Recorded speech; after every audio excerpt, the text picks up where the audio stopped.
Hello everyone, welcome back to Basket Bricks, and today I finally started to rewatch Ninjago. This is Season 1, Episode 1, Rise of the Snakes. Quick disclaimer. Now, Ninjago first came out with a couple of mini episodes, like a mini series. That is what I first started off with as a kid.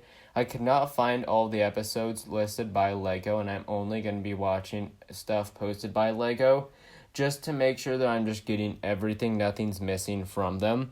So, while not technically the first episode, it is labeled as Season 1. But, quick disclaimer, I stopped watching the show when I was about 11. I'm well beyond the age range for this show. This is more of a nostalgia trip than anything because, honestly, I'm not going to understand a lot of it. I'm probably going to criticize a lot of it that I probably have no right being. It's like if I were to review a Lego Star Wars 4+ set, right?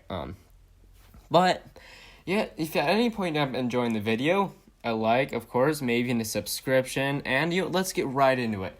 So it starts off with a very quick introduction, about the golden weapons, blah, blah, blah, etc., but then it gets to the theme song.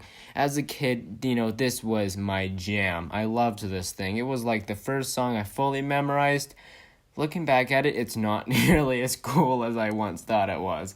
But, we get to see the ninja playing some video games at first, and, of course, it is a ninja. They're the characters in the video game, which means that they have a licensing contract.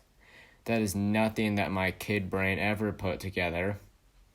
Of course, we get to see some laziness out of them, some really basic stuff.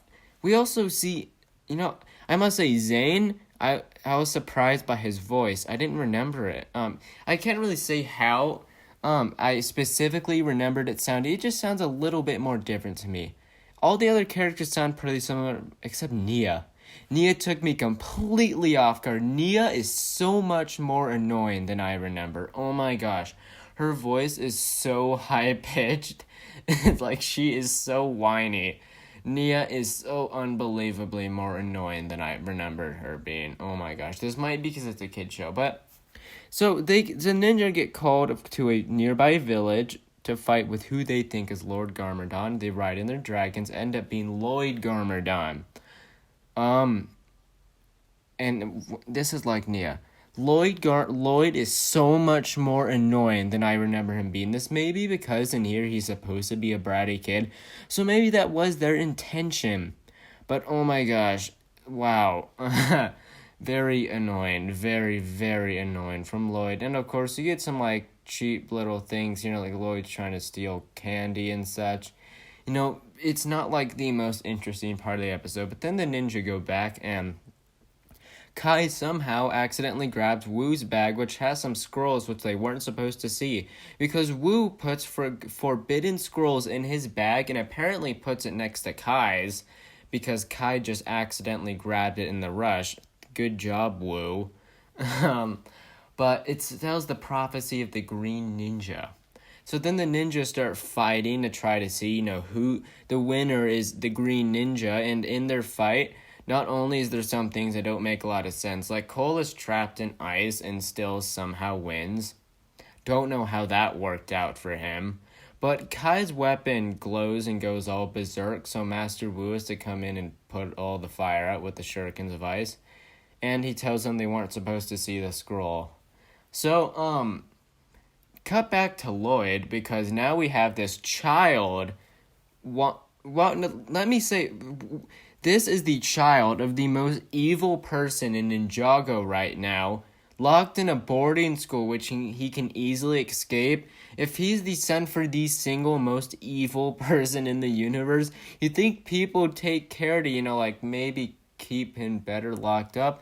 Now, this is a kid in the mountains in the freezing cold, and he stumbles across, a serpentine shrine, which later, when he was quote-unquote terrorizing the village, he was threatening the serpentine. So he falls into the serpentine. I forget exactly what they're called, but they're blue. They can hypnotize people, this serpentine tribe.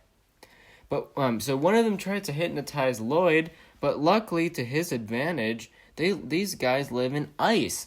So when it tried to hypnotize him, this leader of the snakes, he holds a special staff. He looks into ice and accidentally hypnotizes himself. that isn't that convenient. Like, that is just about the single laziest way for that possibly to happen. Like, come on. Now, and then Lloyd does some extremely annoying evil laughter, and here, now keep this in mind. You see a bunch of snakes going around to not to hurt him, but like he's their new leader now. And you also see smaller snakes. Now, keep in mind there were a lot of snakes here. Now Lloyd and the Serpentine go back to this village to get candy, right? And now they start hypnotizing these villagers. And by the way, keep in mind, Lloyd has an army of snakes and now an army of villagers once the ninja get here. Now, Kai tries to use out his sword of fire, the dragon sword of fire, and Zane tells him their weapons are too unstable to use. And then later in the episode, Zane throws his shuriken's device to stop Lloyd from stealing candy. So, yeah, that's kind of ironic, isn't it? That's not too great story planning on Zane. On that part. Once again, I must be overthinking all of this, but now the ninja, but they just kick some snakes around, do some failed spinjitzu, and ninja kicks around some people. Eventually, they get the staff. Now, keep in mind, Lloyd has control of not only these snakes, but all these villagers. The makers of the show do practically nothing with these villagers, and there are significantly less snakes than there were down in that tomb. Or shrine, or whatever that place was. Like, that it's like Lloyd only took like 10 snakes with him, and the villagers were hypnotized to stand around and look like zombies. So they cured everyone, right? And hooray. The ninja learn a lesson that, they have to train and, yeah. That's where my brain processing stops. But basically, they go to, they want to now train harder and have Master Wu train them better to see who's going to be the Green Ninja. So that's the episode. So let me recall my thoughts here.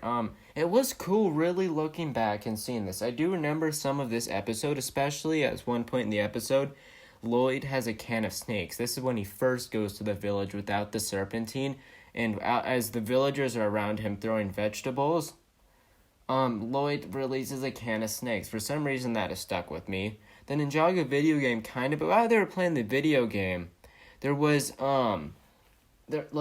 a piece of pizza sitting on the dragon sword of fire, and basically, and right before it cut out of that scene, we see it sizzle. That also kind of stuck with me, but a couple of things stood out with me, like in Nia and Lloyd's voice. But besides that, I remember all the other characters pretty well.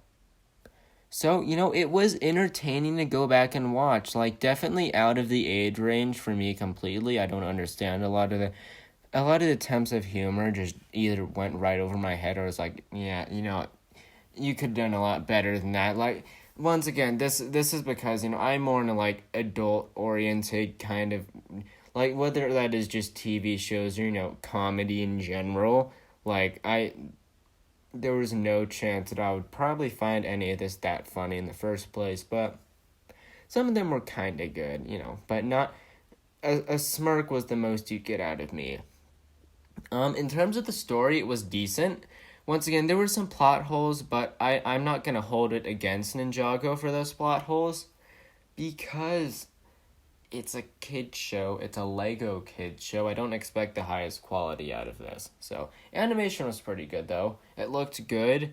Yeah, I enjoyed my rewatch of Ninjago, and it have been getting me thinking about maybe getting some of the older sets that I used to get. Not that I'm getting back into the Ninjago craze itself, just for purely nostalgic reasons, as this entire thing was. So, my final thoughts on this episode: nostalgic, decent. Yeah, I enjoyed the 22 minutes that it had to offer. So, yep. Now, that is going to do it all for today's video, everyone. So, yep, I hope to see you in my next video.